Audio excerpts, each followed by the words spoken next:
Geografia. Amo aprender. Olá, amores! Tudo bem com vocês? Vamos iniciar a nossa aula de geografia? Você já pegou o seu livro tradicional de geografia?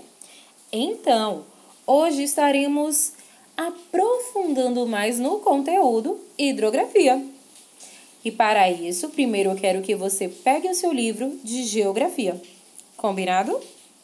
Daqui a pouquinho a prova vai dizer a página para você abrir. Mas nesse momento, preciso que você pegue o livro de geografia. Porque antes de iniciarmos o nosso conteúdo da aula de hoje, a prova vai fazer um momento de recordar. E olha, não sei se vocês conseguem ouvir, mas aqui está chovendo muito. E assim como a chuva está caindo agora, ó, e refrescando a terra, no início da aula de hoje vamos refrescar a memória recordando o assunto da aula passada. Combinado? Então, vamos lá! Na aula anterior estudamos hidrografia. Você lembra o que é a hidrografia? A hidrografia é o ramo da geografia que estuda as águas do planeta. Sim, todas as águas. Ela abrange tanto os rios quanto os oceanos, quanto os lagos, as geleiras, olha aí a água no estado sólido, as águas que estão no subsolo, o lençol freático, e também a água presente na atmosfera. Lembra? No processo de evaporação, a água se torna vapor, sobe, acaba condensando e volta a ser água em estado líquido por meio da chuva ou em estado sólido por meio da neve e o granizo, ok? Recordou? A hidrografia, ela estuda toda a água do planeta. E também falamos a respeito do rio. Sim, falamos a respeito do rio. Vamos observar novamente, vamos recordar as partes do rio, ok? Os elementos que compõem o rio. Na imagem que a prova colocou aí, temos primeiro a nascente. E o que é a nascente? É o local onde o rio nasce. Sim, um rio pode nascer em uma serra, como temos um exemplo aí. Ele pode nascer em um lago, em um olho d'água. A nascente é também chamada de cabeceira. Então, iniciamos o nosso rio por meio da nascente. Seguindo o curso do rio, temos a margem. Sim, e o que é a margem? A margem é a terra que é banhada pelo rio, tanto do lado esquerdo quanto do lado direito. Então, durante o curso do rio, nós sempre temos uma parte de margem, ok? Do lado direito e do lado esquerdo. Seguindo um pouco a imagem que nós temos, encontramos aí os afluentes. Sim, temos o afluente tanto do lado direito, na margem esquerda, quanto na margem direita, quanto na margem esquerda. Temos o afluente aí dos dois lados. E o que é o afluente? Você consegue lembrar? O afluente é um rio menor, certo? Que acaba desaguando em um rio principal. Observe aí. Tanto na margem direita quanto na margem esquerda é um pouquinho menor, um pouco menos largo o rio. É um filete de água. E eles acabam seguindo na direção do centro, ok? Ele acaba desaguando num rio principal, então em um rio maior. Além do afluente, aí a prova não colocou, mas existe o confluente. O que é o confluente? O confluente é um rio que acaba formando por conta de outros rios que acabam desaguando, ok? Por exemplo, se não tivéssemos aí uma nascente, se só tivéssemos a partezinha onde está o afluente da margem esquerda e o da margem direita, o rio que se formaria seria o confluente. Mas aí nós temos uma nascente, e já que temos uma nascente, esses rios que estão desaguando no rio principal, no rio do meio, por assim dizer, são chamados de afluentes. Se não tivesse a nascente, seria confluente, mas como tem, é um afluente, ok? Conseguiu recordar? Ótimo! Temos aí uma outra partezinha, o leito, certo? O leito é todo o caminho que o rio vai fazendo. Antes de chegarmos na foz, calma, temos aí também o val. O que é o val? O val é considerado a parte mais rasa, a parte onde pode-se caminhar, certo? Mas lembrem sempre, nunca se arrisquem. Porque no rio pode ter uma pedra muito lisa, você pode achar que aquela parte do rio é o val, mas na verdade não é. É mais profunda do que você imaginava e pode acabar tendo sérios problemas, machucando-se mesmo, ok? Então, vimos que o leito é todo o caminho que o rio faz e tem a foz. A foz é o local onde as águas do rio acabam desembocando, ou seja, desaguando num mar, num lago ou até mesmo em outro rio, certo? Temos dois tipos de classificação para o rio. O rio perene e o rio temporário. O rio perene é aquele rio que existe durante todo o ano. O rio temporário é um rio que existe apenas em momentos de chuva ou momentos que acabou de chover bastante. Porque no período de seca, ele não simplesmente diminui a água como o rio perene. O rio temporário, no momento de seca, ele desaparece. Certo? Então, o rio perene existe durante todo o ano. O rio temporário, quando existe um momento de seca, ele desaparece. Ok? Então, vamos recordar a formação de um rio. Temos a nascente, onde o rio nasce, onde o rio inicia. As margens, que são as laterais do rio. Temos o afluente, que são rios que acabam jogando água em outros rios. Temos o val, que é a partezinha mais seca de um rio, certo? A partezinha mais rasa, por assim dizer, né? A parte mais rasa. Temos o leito. Observe aí, ó, todo o caminho que o rio faz. O leito, certo? E temos a foz, que é onde o rio deságua. Ok? Pronto. Se é para passar agora uma atividade, você consegue responder? Então, vamos fazer da seguinte maneira. Abra o seu livro na página de número 45. Abriu? Pronto, já abriu o meu. Abra o seu livro na página 45. Vamos fazer o seguinte. Abriu. Você vai agora pausar o vídeo e vai tentar responder sozinho a página, sozinho ou sozinha, para as nossas meninas de plantão sozinhas, para os meninos de plantão sozinhos. Vocês tentarão responder essa página sozinhos e depois você dá play novamente no vídeo e continua assistindo para fazermos o nosso momento de correção comentada, ok? Pronto. Página 45. Vamos aguardar. Acreditando que você já respondeu, já tentou responder, certo? Vamos conferir aqui quais são as partes de um rio. Olhe na atividade de vocês, página 45, e vamos continuar. Temos aí o verde, um pouquinho mais claro para a nascente, o verde mais escuro para a foz, o azul para o leito, marrom para as margens e o laranjinha para o val, ok? Observe a imagem abaixo, a imagem do rio, e pinte cada elemento de acordo com a indicação da legenda. A nascente é onde o rio começa. Então, se a nascente é onde o rio começa, eu só posso imaginar que é a parte mais fininha e próximo a alguma montanha, né? Já que com base na minha imagem. Então, a nascente é aí. A foz. Onde seria a foz do rio? A foz é a parte oposta da nascente. A nascente é onde começa, a foz é, pode-se assim dizer, onde o rio acaba terminando, entre aspas, onde o rio deságua em outro rio, em um mar, em um lago, ele vai para algum lugar. É quando ele doa a água dele, certo? Digamos assim. Então, é no finalzinho, né, da imagem. O leito. O leito é o curso do rio, ou seja, todo o caminho dele. Então, vou pintar a parte do centro, porque eu quero, se você tiver pintado o centro um pouquinho mais do que o que a Pro sinalizou, aí não tem problema, certo?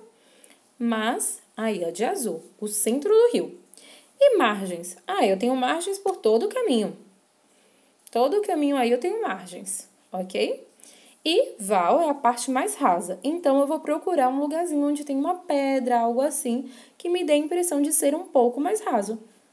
Então, ótimo. Confira a sua imagem. Se você pintou de acordo com o que a Pró pintou, então está perfeito, certo? E por que essa parte aí, Pró, que ficou como val? Porque observe que tem uma plantinha aí bem na bordinha, certo? E essa plantinha nos dá a impressão de ser o quê? Um matinho. E esse é um mato característico, uma plantinha, né? Uma vegetação característica de partes próximas a um rio, só que um pouco mais rasa. Observe a diferença entre um e outro, ok? Então, e observe a curvinha da terra. E isso dá a entender que é um local onde poderia haver pedras, e se há pedras ali, se torna um lugar um pouco mais raso.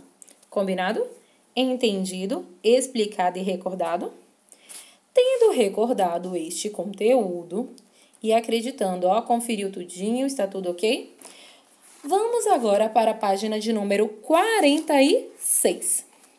Vamos iniciar o nosso conteúdo, que é a continuação da hidrografia. Ainda estamos em hidrografia, mas agora vamos observar uma outra parte. Abriu na página de número 46 a relação entre os rios e os seres humanos.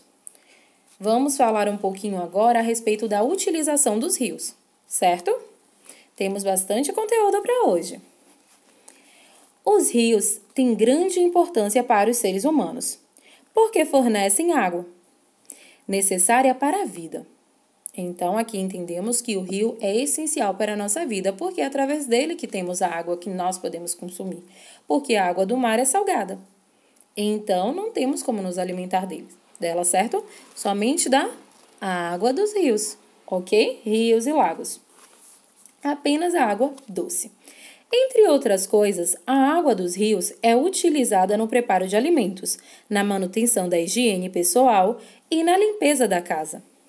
Os rios também são bastante aproveitados para navegação, transporte de cargas e de pessoas, e para irrigação, melhorando a terra das plantações. Ou seja, utilizamos a água do rio para praticamente tudo na nossa vida. Por quê? A água do mar, a água salgada, é a água que utilizamos para tomar um banho quando vamos à praia. Mas não podemos utilizar a água do mar no nosso cotidiano. Por quê? A água do mar, ela tem uma propriedade chamada salitro. O salitre, ele acaba corroendo, certo? Ele acaba corroendo paredes, corroendo móveis, principalmente móveis que são de metal. Então, não temos como utilizar a água do mar para o nosso cotidiano, certo? Sem falar na concentração de sal. Imagine você pegar um litro de água da praia para cozinhar uma comida. Então, haja pressão alta, né? A água do rio ou do lago é uma água doce e a água que nós utilizamos no nosso cotidiano para beber, fazer faxina em casa, para tomar o nosso banho, ou seja, para a nossa higiene. Utilizamos também para irrigar a plantação. O que é irrigar? A plantação é para molhar, certo? Para, por assim dizer, alimentar a planta com a água. E é exatamente isso mesmo que acontece. Então, vamos continuar a nossa leitura. Aí nós temos uma imagem, que é a mesma imagem que está no livro de vocês, certo? Onde temos algumas navegações, certo? Alguns meios de transporte aquático, que é utilizado para fazer navegação, transportar pessoas, transportar cargas, enfim. Além disso, muitos rios em geral, os de planalto. O que é o planalto? Planalto, no caso, é um rio que está em uma localização alta. Planície é no térreo, baixinho, e planalto é elevado. Então, os rios de planalto atravessam terrenos acidentados e dão origem a quedas d'água, como cascatas e cachoeiras.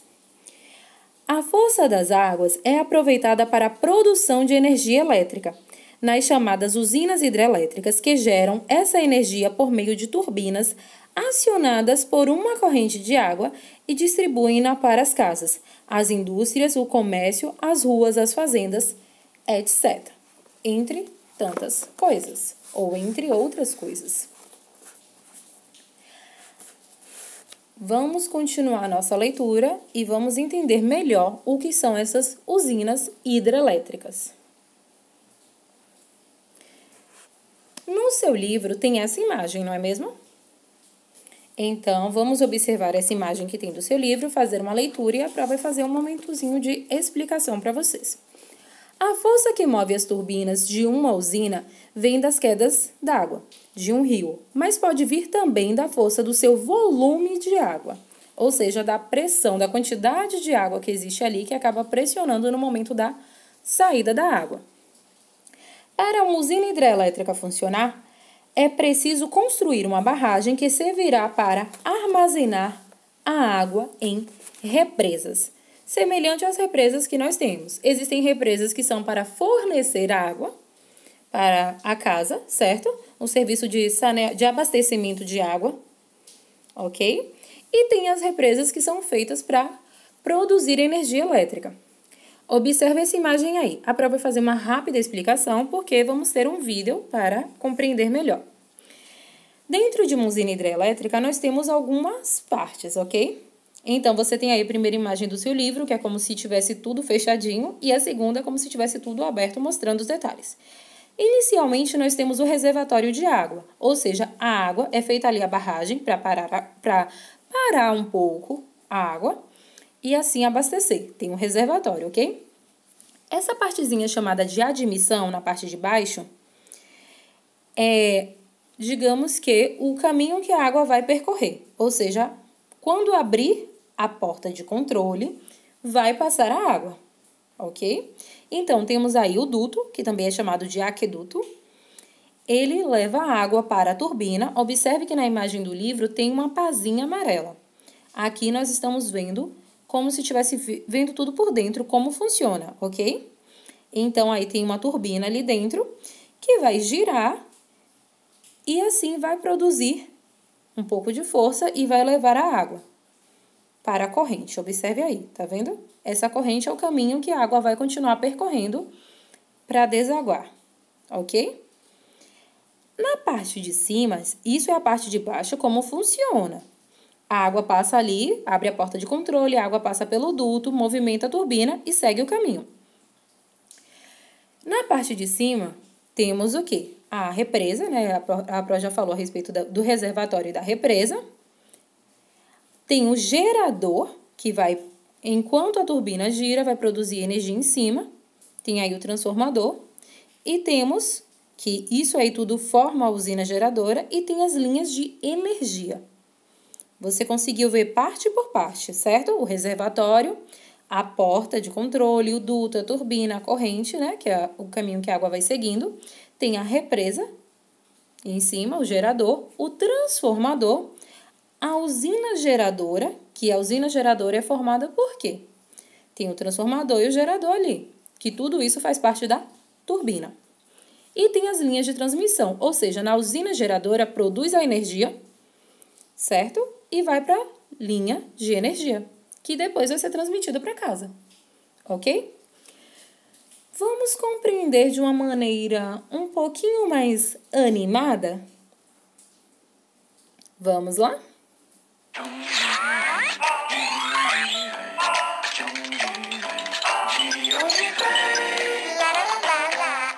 Vamos aprender com a Kika. 16, 17, 18. Uau! Está acabando a minha energia. Estou à beira de um apagão. Nossa! Mãe, que escuridão! O que aconteceu? Xiii, acabou a energia elétrica, Kika. Ué, mas de onde vem a energia elétrica? Ah, a luz voltou. E de onde ela veio?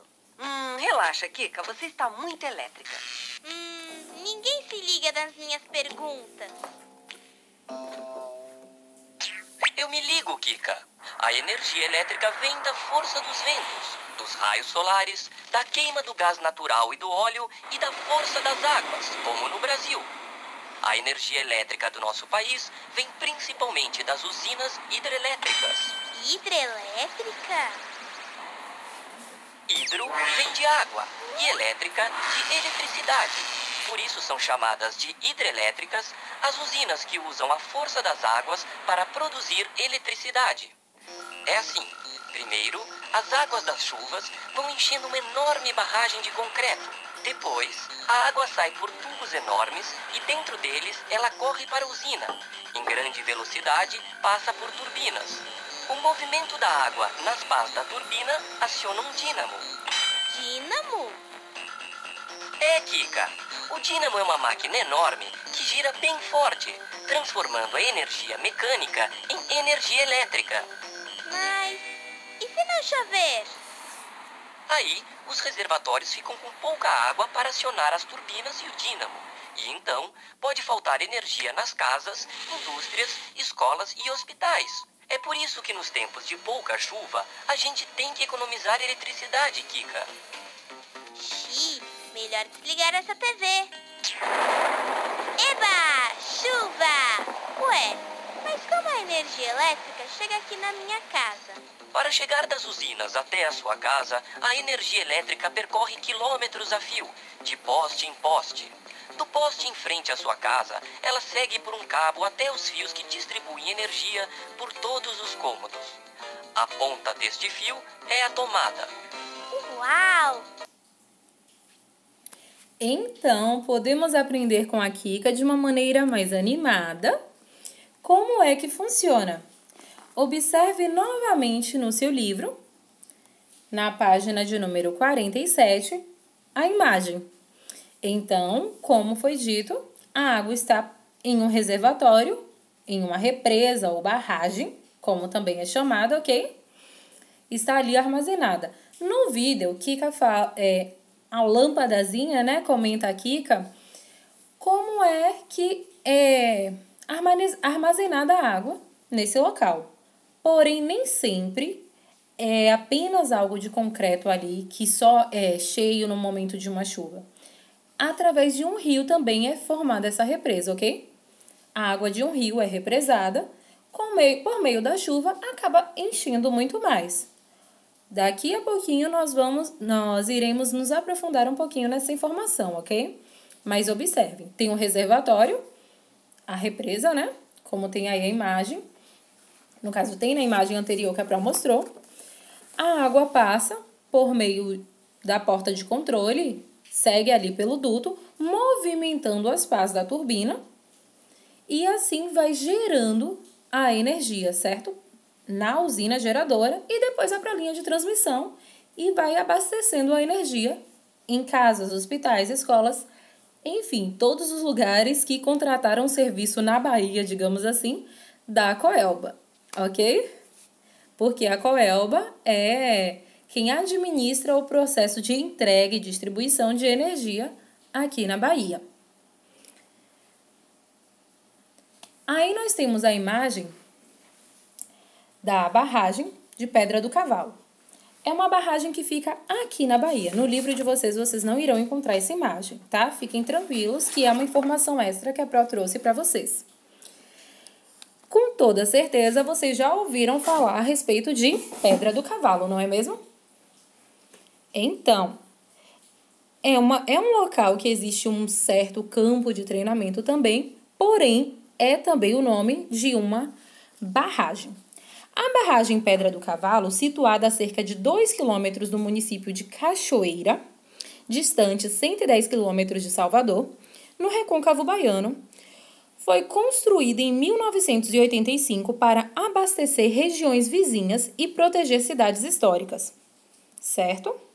Como Cachoeira e São Félix, para proteger do quê? Das enchentes, porque o rio acabava subindo muito no período de cheia, no período de fortes chuvas, e acabava inundando alguns lugares. Então, a barragem foi feita inicialmente para isso. Por isso que existia também o sistema de distribuição de água por meio da barragem. Porém, a partir de 2005, passou a exercer a função de centro gerador de energia elétrica, ou seja, se transformou em uma barragem hidrelétrica. Observe aí a imagem da barragem Pedra do Cavalo. Boa parte das barragens foram construídas antes das leis ambientais e, após a legislação, os estudos ambientais se tornaram obrigatórios. Porque a barragem simplesmente era feita com a função de ou armazenar água e acabar sendo um ponto de distribuição, no caso, né, de armazenamento e depois fornecimento de água, ou até mesmo para a produção elétrica, porque no Brasil, boa parte da energia é produzida através de hidrelétricas. O que é que acaba acontecendo? Detalhe, uma curiosidade. Pode-se produzir energia através de muitas outras formas. Energia solar, energia eólica. Porém, no Brasil, a energia é basicamente, não só, mas principalmente, através da água. Então, quando constrói essa barragem, é necessário estudar a fauna, ou seja, os animais da região, para saber seus habitats, a maneira que eles acabam vivendo, a flora, ou seja, as plantas, a antropologia e impactos sociais. Ou seja, é necessário observar a vivência daqueles animais da região, a vivência das pessoas daquela região também e todo o impacto que pode acabar gerando. Observando também a questão da qualidade da água e a existência de populações que vivam ali, naquela imediação, certo? É preciso observar tudo, porque antes não era levado em consideração e acabava provocando vários prejuízos. Por isso que ainda existem barragens que acabam causando grandes estragos, como tem barragens de mineração, como foi o caso de Mariana, em Sobradinho também, toda essa problemática que acaba gerando. Por isso que é necessário estudar bastante a região antes de construir qualquer tipo de barragem, não somente hidrelétrica, mas qualquer tipo de barragem, ok? E só lembrando essa imagem da barragem Pedra do Cavalo. Vamos agora para a página de número 48 e vamos observar o texto, ok? Acompanhe a leitura do texto. Não fique só ouvindo, leia juntamente. É possível atravessar os rios utilizando pontes ou navegando por seus cursos. Os rios pelos quais é possível navegar são chamados de navegáveis e são utilizados para o transporte de pessoas e cargas. Os meios de transporte que se locomovem pelos rios são chamados de fluviais. O meio de transporte que passa pelo rio é chamado de fluvial, certo? Se for pelo mar, é marítimo. É necessário que a profundidade do rio, sua largura e seu volume de água, ou seja, quando para observar a largura e a altura da quantidade de água, certo? É chamado de volume, certo? Sejam adequados para o tráfego dos transportes fluviais, como navios, barcos, balsas, jangadas, caiaques e outros tipos de embarcação. Então, é necessário parar para observar a quantidade de água que existe ali para saber se de fato vai conseguir seguir o curso. Até porque nós sabemos que tem a parte mais profunda de um rio e tem também a parte chamada de val, que é a parte um pouco mais rasa. Então, por isso que tem que observar toda a profundidade e observar também o peso que existe aquela embarcação para saber se de fato vai conseguir navegar com tranquilidade sem nenhum tipo de problema. Em geral, os rios de planície, ou seja, da região um pouquinho mais reta, lembra que o planalto é elevado, planície é baixo. Os rios de planície são considerados navegáveis, pois não apresentam corredeiras ou quedas d'água, elementos que dificultam a navegação. Alguns rios, sim, lembrem-se que, como foi dito antes, né, geralmente os rios de planalto, de regiões mais altas, acabam formando cachoeiras. Então, rios de planalto formam cachoeiras, corredeiras, já os rios de planície, eles geralmente seguem uma linha mais reta. Então, não há esse tipo de preocupação, são rios considerados mais tranquilos. Alguns rios apresentam baixa profundidade, fator que também dificulta o deslocamento dos meios de transporte fluviais, como eu falei anteriormente, né, se o rio não for muito profundo. Neles, só é possível navegar utilizando embarcações específicas como balsas. Quem pilota meios de transportes fluviais precisa se localizar ao longo do curso do rio. Para isso, adota-se um ponto de referência, ou seja, algo que indique o local onde o transporte está. Vamos analisar aqui a localização de um rio. Fique ligadinho. Observe a leitura. Tudo que se localiza antes do ponto de referência, seguindo em direção à nascente do que, meu povo? Do rio, é chamado de montante. Por quê? Uma pessoa que vai fazer um momento de navegação, ela precisa entender de navegação, não é mesmo? Não vai simplesmente pegar um barco e colocar ali, pegar uma jangada e colocar ali, pegar um caiaque e simplesmente largar no rio e dizer eu vou. Não, precisa entender. Por exemplo, você não vai sair de bicicleta, pedalando uma bicicleta, sem entender como é que a bicicleta funciona. Uma hora ou outra você vai se perder, vai ter um acidente, vai acontecer alguma coisa. Para que a pessoa possa se locomover em um rio, ela precisa entender de navegação e precisa entender da região onde ela está para que ela não se perca. Então, por isso, é necessário entender um ponto de referência, conhecer bem a região, porque senão fica totalmente perdido, certo?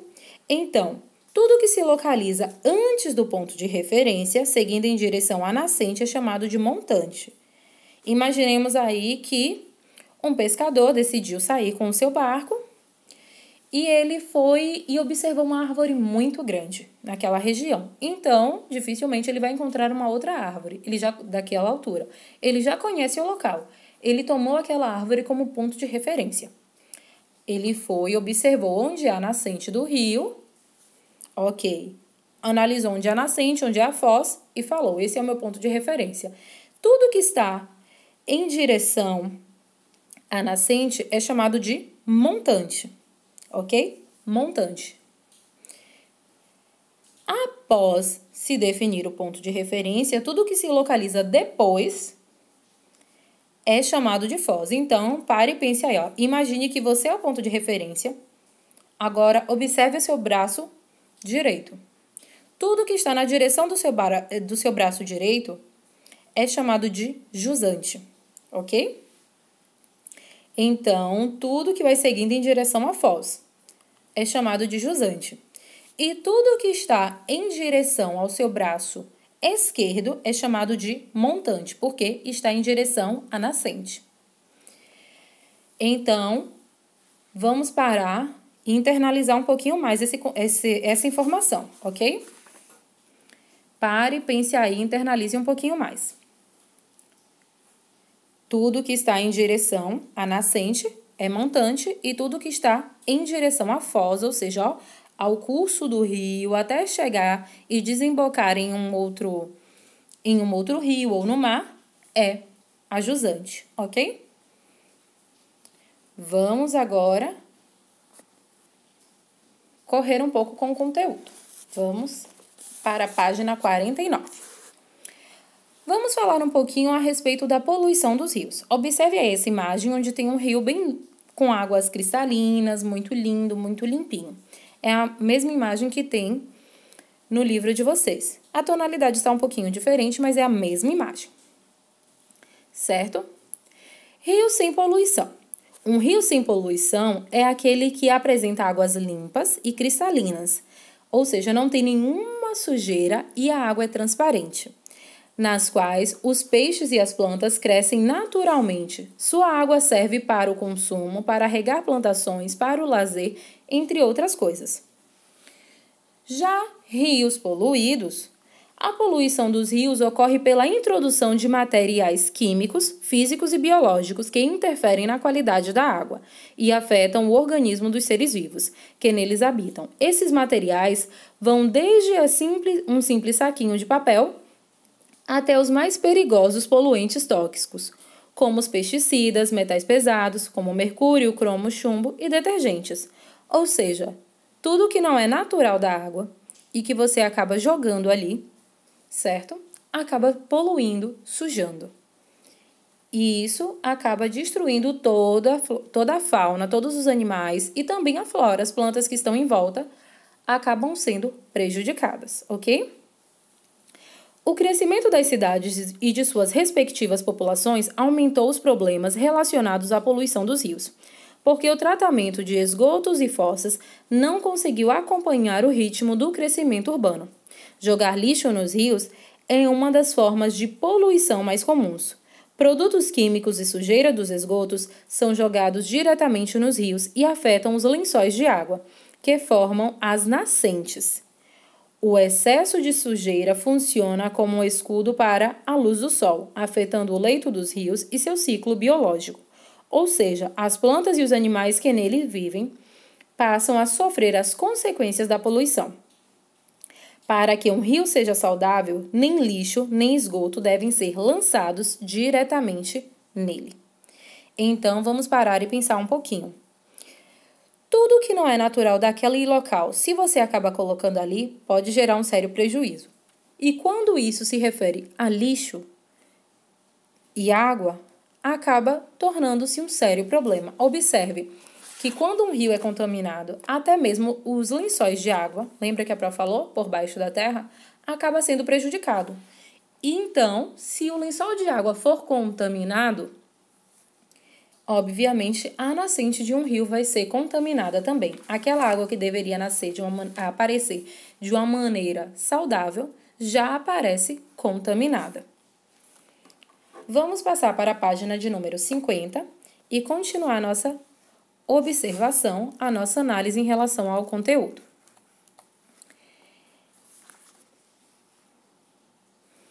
As consequências da poluição dos rios. O nitrogênio e o fósforo são elementos essenciais para a vida aquática, mas o excesso deles provocado pela poluição pode causar um crescimento acelerado na vegetação aquática. Com isso, sobra menos oxigênio na água, o que pode até mesmo matar os peixes que vivem em um rio. Então, tudo é necessário ser equilibrado, inclusive a quantidade de plantas que existem dentro da água. Lembra das algas marinhas? Pronto, então, semelhante a isso, existem plantas que nascem também e crescem dentro de rios. Não apenas em volta, na margem, mas dentro mesmo, no próprio leito do rio, ok? E se acabar crescendo em grande quantidade, o nitrogênio acaba aumentando e isso vai gerar um sério desequilíbrio dentro do oxigênio que existe na água. E os peixes, obviamente, precisam do oxigênio para conseguir respirar. Peixes, as tartarugas que existem ali também. Então, é necessário tudo em equilíbrio. Observe essa próxima imagem. Uma imagem bastante triste, não é mesmo? Olhe quantos peixes mortos existem. Porque existe uma grande quantidade de planta aí, que acaba aumentando o nitrogênio, diminuindo o oxigênio, e existe lixo também, que acaba poluindo a água. Na exploração mineral dos rios da Amazônia, por exemplo, usa-se o mercúrio para separar o ouro de outros materiais. Observe isso. O mercúrio, depois de usado, é lançado diretamente nos rios, matando grande quantidade de peixes e de plantas. Com isso, nem os seres vivos dos rios podem sobreviver, nem o ser humano pode utilizar a água para beber, tomar banho ou regar as plantações. A poluição química das indústrias que lançam diversos produtos químicos diretamente nos rios, sem qualquer processo de filtragem, também é bastante danosa ao ambiente fluvial, ou seja, da água doce, a água dos rios, e, consequentemente, aos seres vivos, interferindo em sua composição natural. Por isso, não jogue lixo nas águas dos rios, não canalize esgoto diretamente para os rios, não desperdice água em casa ou em qualquer outro lugar. Ou seja, nem na sua casa, nem na casa do seu vizinho, nem na casa do seu tio, nem na escola, nem em um hospital, em nenhum lugar que você for, não desperdice água. Observe se alguma indústria está poluindo algum rio e avise as autoridades sobre a ocorrência. Porque se uma indústria está poluindo o rio, não é simplesmente problema dela. É um problema nosso, porque nós precisamos daquele rio, porque aquele rio vai desaguar em outro rio, que vai desaguar em outro rio, que polui todos os rios e polui o mar também, porque no fim a água do rio vai parar no mar. Então, preste bastante atenção em relação a isso, ok? O Rio São Francisco. Aí nós temos uma imagem do Rio São Francisco nas imediações de Paulo Afonso, Bahia. Preste atenção nessa informação. Paulo Afonso, Bahia. O Rio São Francisco passa pelo estado da Bahia, passa pela nossa unidade federativa, ok? Aí diz assim na página 51. O Rio São Francisco, popularmente conhecido por Velho Chico, foi assim batizado por ter sido descoberto no dia 4 de outubro de 1501, dia de São Francisco de Assis. O São Francisco nasce na Serra da Canastra, em Minas Gerais, desemboca no Oceano Atlântico, ou seja, ele vai parar no Oceano Atlântico, deságua lá. E é considerado um dos cursos de água mais importantes do Brasil, atravessando 5 estados, Minas Gerais, Bahia, Pernambuco, Sergipe e Alagoas, e 521 municípios, com aproximadamente 2.800 quilômetros de extensão. Esse rio possui grande importância econômica, social e cultural para os locais por onde passa, uma vez que é usado para navegação, irrigação de plantações e lugares áridos e para a pesca. Ok? Vamos observar um videozinho que a Pro trouxe relacionado ao Rio São Francisco. Preste atenção. Também chamadas de cabeceira, mina, fonte, você já viu a nascente de um rio? Muitas começam com pequenos fios de água que depois se transformam numa imensidão. O São Francisco é assim, nasce na Serra da Canastra, em Minas Gerais, e depois, por onde passa, vai ganhando força.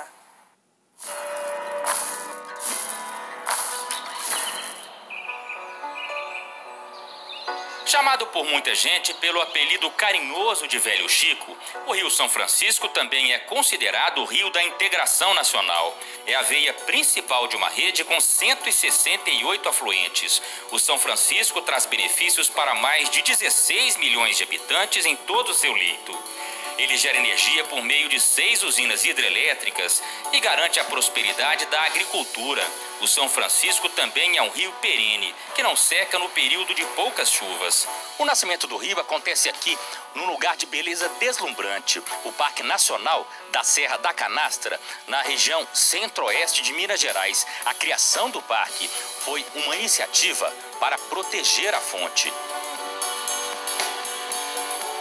A nascente fica em um vale com 1.300 metros de altitude. São 2 pequenos córregos que se unem para dar origem ao rio que viaja pelo interior do país. As águas da nascente formam cachoeiras que descem pelos paredões da serra e impressionam pela perfeição e pelo tamanho. A Casca d'Anta é a principal, tem uma queda de quase 200 metros de altura. A saúde da nascente é uma preocupação constante dos moradores da região. Eles temem que o desequilíbrio ecológico, provocado pela invasão de plantas e animais que não são nativos da serra, além do turismo crescente, sem supervisão e controle, possam afetar a fonte. A pequena Vargem Bonita, cidade com pouco mais de 2.000 moradores, é a primeira cidade banhada pelas águas do Rio São Francisco. Não tem como nem falar, sabe? Isso aí é o patrimônio nosso aqui, São Francisco. Apesar de toda a beleza e exuberância, o Velho Chico enfrenta grandes dificuldades. A expansão da mineração, a pesca predatória, o desmatamento, a poluição e o assoreamento causam um impacto enorme para a saúde do rio. Assoreamento, meus amores, é quando a quantidade de terra na região do rio vai aumentando. E isso faz como se, digamos assim, você tem um buraco, você tem água ali dentro, mas você vai jogando terra. Chega um momento que a quantidade de água ali acaba secando. Então, o assoreamento que está falando é justamente isso. Porque com o desmatamento, vai aumentando a quantidade de terra, porque não existe mais planta ali para barrar também com que aquela terra chegue dentro do rio. Tirou a vegetação, tirou a planta, a terra vai direto para dentro do rio, certo? Então, assoreamento é justamente isso, o aumento, o acúmulo de terra dentro do próprio leito do rio, ok? Então, aí vimos a nascente, vocês viram como é muito lindo? Gente, meu sonho é conhecer uma cachoeira, é muito lindo, gente. Então, puderam ver esse momento, né? A nascente do Rio São Francisco, toda a exuberância dele, a cor da água é assim mesmo, naquela região. Não é uma água totalmente cristalina. Mas não quer dizer que aquela água naquele local esteja poluída, ok? É característico, principalmente em períodos de chuva.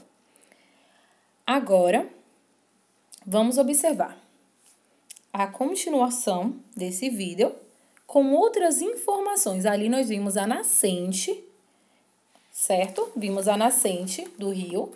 Agora vamos observar a conclusão dele. Lembra que ele passa por 5 estados, não são 5 cidades, são 5 unidades federativas e não 5 municípios. Ele é muito extenso, ok? Passa por Minas Gerais, que é onde tem a nascente, vai para Bahia, Pernambuco, Sergipe e Alagoas, certo? Ele passa por 521 municípios. Vamos observar agora. Na semana passada, nós mostramos aqui no IP a nascente do Rio São Francisco, na série de reportagens especiais em comemoração ao Dia Mundial da Água.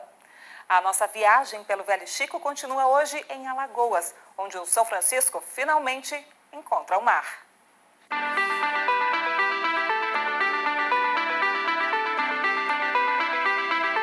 Tema de muitas músicas e livros, o São Francisco impressionava principalmente pelo volume e pela força com que chegava a Foz, surpreendendo até Pero Vaz de Caminha. Mas 5 séculos depois, a vazão do Velho Chico reduziu drasticamente em comparação aos tempos em que era admirado até pelo imperador Dom Pedro II. Em 2012, a mínima era de 1.300 metros cúbicos por segundo.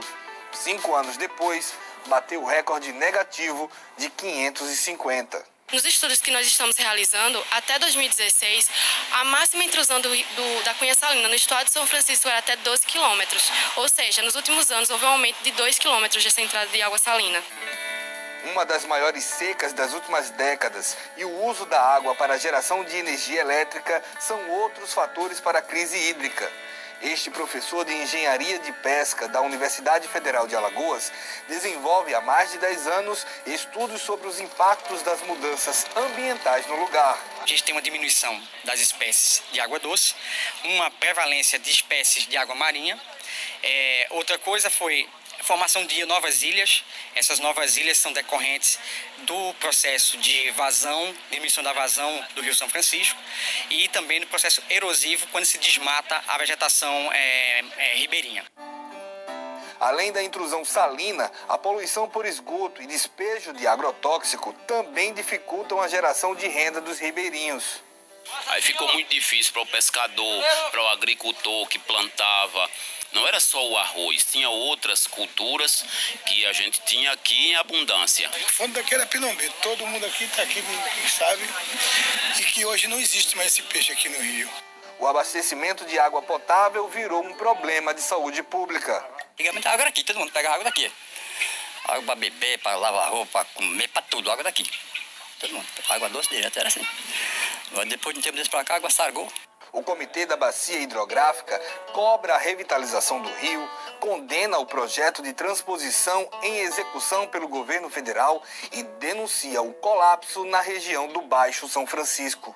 É fruto de anos e anos de ocupação e uso desordenado do solo, desmatamento dos biomas, crescimento das populações, aumento das demandas por água decorrente das atividades econômicas, do abastecimento humano de cidades que crescem e de todo um processo de degradação, né, do ecossistema. O Ministério Público Federal em Alagoas tem monitorado a situação do rio há muitos anos. Instaurou em 2015 um inquérito civil sobre a diminuição da oferta de água potável em razão da intrusão salina e faz parte da fiscalização preventiva e integrada do São Francisco com ações com as comunidades tradicionais. O Velho Chico tem resistido bravamente, mas precisa de ajuda para se manter firme e, quem sabe, voltar a ser forte e robusto, como já foi um dia.